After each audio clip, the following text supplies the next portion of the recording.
ممبر شریف پر جلوہ بار خصوصیت کے ساتھ ماہر علم و فن استاذ العلماء حضرت علامہ مولانا مبارک حسین صاحب قبلہ، حافظ الحفاظ قاری القراء حضرت حافظ قاری محمد ابرار خان صاحب قبلہ، دیگر معتبر مقتدر حضرات، فرش ادب پر بیٹھے میرے نبی کے غلاموں، پردے سے سماعت فرماتی اسلامی رشتے کی ماں اور بہنوں، السلام علیکم ورحمۃ اللہ وبرکاتہ۔ الحمدللہ رب العالمین والعاقبۃ للمتقین، والصلاة والسلام علی من کان نبیا وآدم بین الماء والطین، اما بعد فاعوذ باللہ من الشیطان الرجیم، بسم اللہ الرحمن الرحیم۔ وقال اللہ تبارک و تعالی فی القرآن المجید والفرقان الحمید، وما خلقت الجن والانس الا لیعبدون۔ صدق اللہ المولانا العظیم وصدق رسولہ النبی الامین المتین الکریم، ونحن علی ذلک لمن الشاہدین والشاکرین، والحمد للہ رب العالمین۔ لائق مبارکباد ہیں آپ حضرات جس کے اس ذکر خیر میں شرکت کیے ہوئے ہیں۔ رب قدیر کی بارگاہ میں دعا ہے مولا کریم ہماری اور آپ کی حاضری کو اپنی بارگاہ میں شرف قبولیت عطا فرمائے، اور اس بزم نور کے صدقے ہماری اور آپ کی مغفرت فرمائے۔ حضرات کافی دیر سے نعت و منقبت کے عمدہ اشعار آپ نے سماعت فرمائے، اور ایک بہترین نظامت نقیب اعظم ہندوستان حضرت علامہ مولانا عبد القادر صاحب قبلہ اویسی سے سماعت فرما رہے ہیں۔ ہمارے بعد خطیب اعظم ہندوستان حضرت علامہ مفتی حماد صاحب قبلہ کی پاکیزہ گفتگو ہوگی، اس سے پیشتر محب گرامی وقار مولانا رفیق عالم صاحب قبلہ کی نعت خوانی آپ سماعت فرمائیں گے، اور پھر شاعر اہل سنت بھائی نور علی نور آپ کو اپنے پاکیزہ کلام سے محظوظ فرمائیں گے۔ آیت مطولہ کی جانب آؤں، آئیے خلوص محبت کے ساتھ، نہایت اطمینان و سکون کے ساتھ نبی ذی وقار کی بارگاہ بے کس پناہ میں اپنی غلامی کا ثبوت دیتے ہوئے بآواز بلند درود شریف پڑھ لیں۔ صلی اللہ علی النبی الامی وآلہ صلی اللہ تعالی علیہ وسلم، صلاۃ و سلام علیک یا رسول اللہ صلی اللہ تعالی علیہ وسلم۔ اعلیٰ حضرت عظیم البرکت بارگاہ رسالت مآب میں خراج عقیدت پیش کرتے ہیں اور یوں رقم تراز ہوتے ہیں: واہ کیا جود و کرم ہے شہ بتا تیرا، واہ کیا جود و کرم ہے شہ بتا تیرا، نہیں سنتا ہی نہیں مانگنے والا تیرا۔ یا رسول اللہ فرش والے تیری شوکت کا علو کیا جانے، فرش والے تیری شوکت کا علو کیا جانے، خسرواں عرش پہ اڑتا ہے فریرہ تیرا۔ میں تو مالک ہی کہوں گا کہ ہو مالک کے حبیب، یعنی محبوب و محب میں نہیں میرا تیرا، اور تیری سرکار میں لاتا ہے رضا اس کو شفیع، جو میرا غوث اور لاڈلا بیٹا تیرا۔ احباب ذی وقار، یقیناً جس آیت مطعولہ کی تلاوت کرنے کا شرف حاصل کیا، اللہ رب العزت ارشاد فرماتا ہے: وما خلقت الجن والانس الا لیعبدون۔ میں نے انسان اور جنات کو اپنی عبادت کے لیے پیدا فرمایا۔ عبادت ہی کے ذریعے ہمیں اور آپ کو عزت مل سکتی ہے، کامرانی مل سکتی ہے، کامیابی مل سکتی ہے۔ جس نے اللہ کی بندگی چھوڑی، رسول اللہ صلی اللہ تعالی علیہ وسلم کی اطاعت چھوڑی، وہ ذلیل و رسوا کر کے رکھ دیا گیا۔ عزیزان وقار، عبادت سے دوری بنانے والا انسان دنیا میں بھی ذلیل و رسوا ہوتا ہے، قبر و حشر میں بھی ذلیل و رسوا کر دیا جایا کرتا ہے۔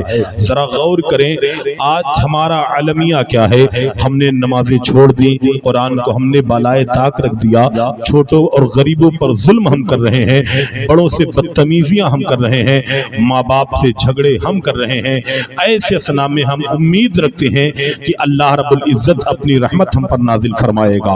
خدا کی رحمتیں بندوں پر اس وقت نازل ہوتی ہیں جب بندہ اپنے مالک کی بندگی کیا کرتا ہے، اپنے مالک کے فرامین پہ عمل کیا کرتا ہے۔ آج تھوڑی سی گرمی بڑھتی ہے، ہم اور آپ بے چین و بے تاب ہو جایا کرتے ہیں، اور اس گرمی میں سکون کی تلاش میں اپنے قدم کو